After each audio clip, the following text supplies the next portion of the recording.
Bonjour, bonjour, bien-aimés frères et sœurs. Nous sommes au deuxième dimanche du temps ordinaire. Bonne année.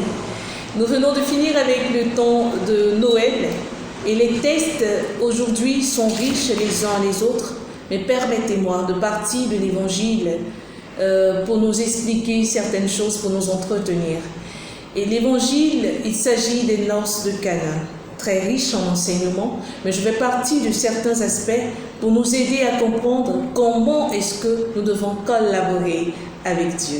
Et oui, il s'agit de la collaboration et de la disposition de cœur pour mieux servir Dieu. Dans l'Évangile, nous voyons la Vierge qui a un regard bienveillant. Elle était présente aux noces. On dit Jésus était invité et sa mère était là. Et présente aux noces de Cana, elle va avoir un regard bienveillant lorsque le vin venait à manquer. Et de ce regard bienveillant va naître son intercession. Elle va demander à son fils de faire quelque chose pour les mariés qui n'avaient plus de vin. De cette intercession, il y a là une assurance. Elle était assurée et convaincue que son fils allait agir, quand bien même que ce dernier lui disait que « Femme, que me veux-tu? Ne sais-tu pas que mon heure n'est pas encore arrivée ?» C'est extraordinaire et intéressant. Elle va se tourner vers les serviteurs et leur dit « Faites tout ce qu'il vous dira. » J'aimerais vraiment nous interpeller. Est-ce que quand nous invitons Jésus, nous prenons pleinement conscience qu'il est là? Parce que des fois, on l'invite dans nos vies, mais nous ne sommes pas conscients, nous comptons sur nos propres forces. Et ce couple, effectivement, a compté sur ses propres forces, a compté sur ses propres moyens. Ce couple a pensé qu'il pouvait vraiment organiser et gérer sa manifestation jusqu'au bout. Mais malheureusement, il y a eu quelque chose, le vin a manqué et la Vierge a intervenu.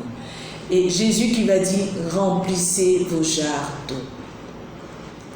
Lorsque nous demandons à Dieu d'intervenir dans nos vies, nous devons faire, comme nous l'indique la Vierge, tout ce qu'il nous demandera de faire. Mais bien souvent, nous ne faisons pas ce que Jésus nous demande de faire. Jésus nous demande de remplir nos jarres d'eau. Et les jarres ici représentent quoi? Nos cœurs. Il nous demande de remplir nos cœurs d'amour, de remplir nos cœurs de pardon, de remplir nos cœurs de joie, de remplir nos cœurs de sa présence et de laisser cette présence-là opérer des miracles dans nos vies, de laisser cette présence nous transformer.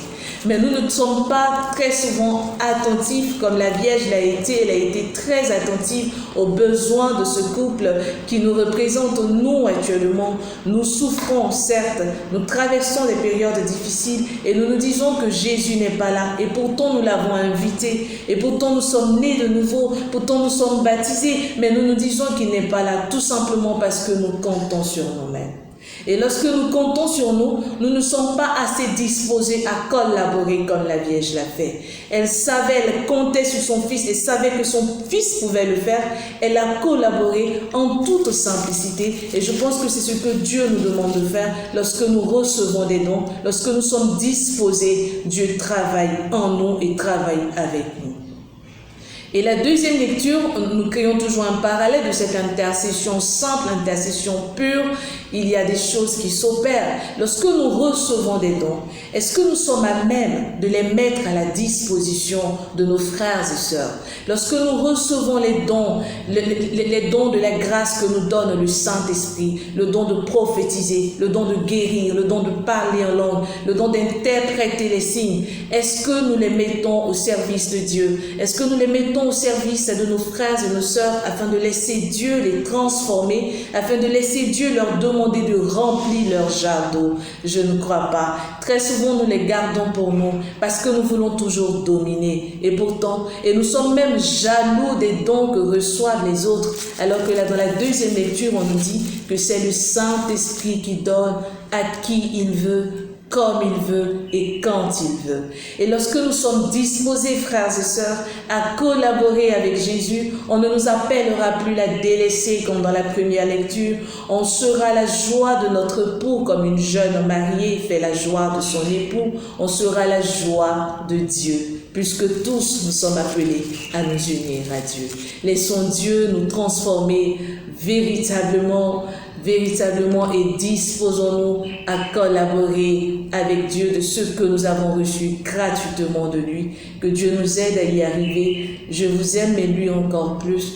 Et surtout, remplissons nos jarres d'eau et en tout temps et en toutes circonstances, faisons ce que Dieu nous demande. Au revoir.